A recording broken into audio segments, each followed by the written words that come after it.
दरअसल इस कहानी की शुरुआत भोले नामक एक लड़के से होती है जो भोले होने के साथ साथ बहुत बड़ा राम भक्त था। उसका ज्यादातर समय रामायण जैसे ग्रंथों को पढ़कर बीतता था। वे बचपन से ही श्री राम को अपना आदर्श मानता था और हर समय जय श्री राम बोलता रहता था। हमेशा सत्य वचन बोलता और श्री राम के पथ पर चलता था।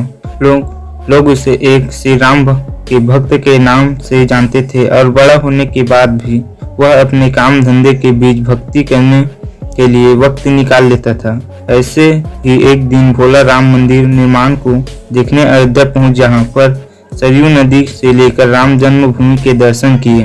भोला यह सब कुछ देख बहुत ही ज्यादा खुश हुआ क्योंकि जल्द ही राम मंदिर बनकर तैयार होने वाला था। वहां पर उन्होंने सरयू नदी पर स्नान भी किया, पूरी अयोध्या नगरी भी घूमी। भोला कुछ देर वहां पर राम जप करने के बाद वहां से जाने के बारे में सोचने लगा। तभी वहां के एक पंडित ने बताया कि भले ही तुमने राम जन्मभूमि की दर्शन कर ली, लेकिन जब तक तुम पास ही में स्थित हनुमानगढ़ी के मंदिर में बाल हनुमान के दर्शन न कर लेते, तब तक तुम्हें यहाँ आने का फल नहीं मिलेगा।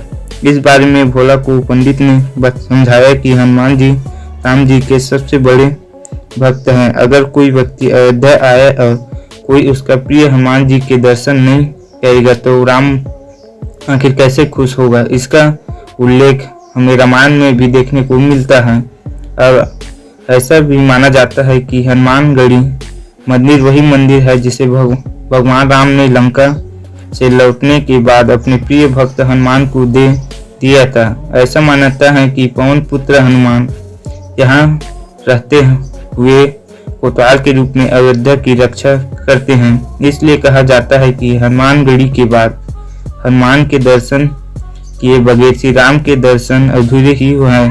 इसलिए पंडित जी के बात मानकर भोला अगले ही दिन हनुमानगढ़ी के लिए निकल पड़ा, जो अयोध्या के राज द्वारा के सामने ऊंचे किले के सीढ़ियों के ऊपर बनाया गया था। भोला सभी सीढ़ियों को चढ़कर ऊपर पहुंच गया। वहां पहुंचकर हनुमान चालीसा के पंक्तियों के देखा और साथ ही वे बाल हनुमान के दर्शन भी किए। वहां पर उन्होंने कई सारे बंदरों को भी देखा। उस बंदरों को भोला ने प्रणाम किया और मंदिर के उस आसपास घूमने लगा।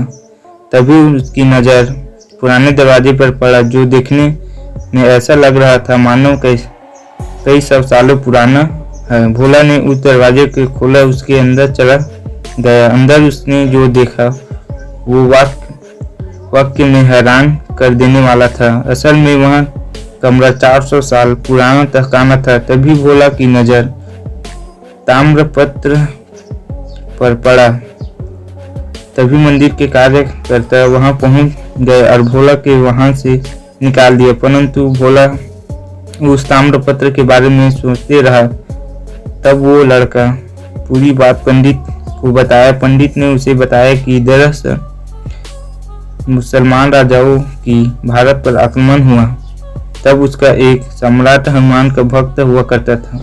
वास्तव में सम्राट के बेटे को एक गंभीर बीमारी हो गई थी, किसी भी उपचार से ठीक नहीं हो रहे थे। जैसे ही उसे हनुमानगढ़ी जी की शक्ति के बारे में पता चला, वे अपनी आस्था लेकर पहुंच गए और हनुमान जी ने उसे ठीक कर दिया। और उसी सम्राट ने ताम्रपत्र को लिखवाया था। उसने लिखवाया कि आने वाले समय में इस मंदिर से किसी भी प्रकार का टैक्स नहीं लगेगा।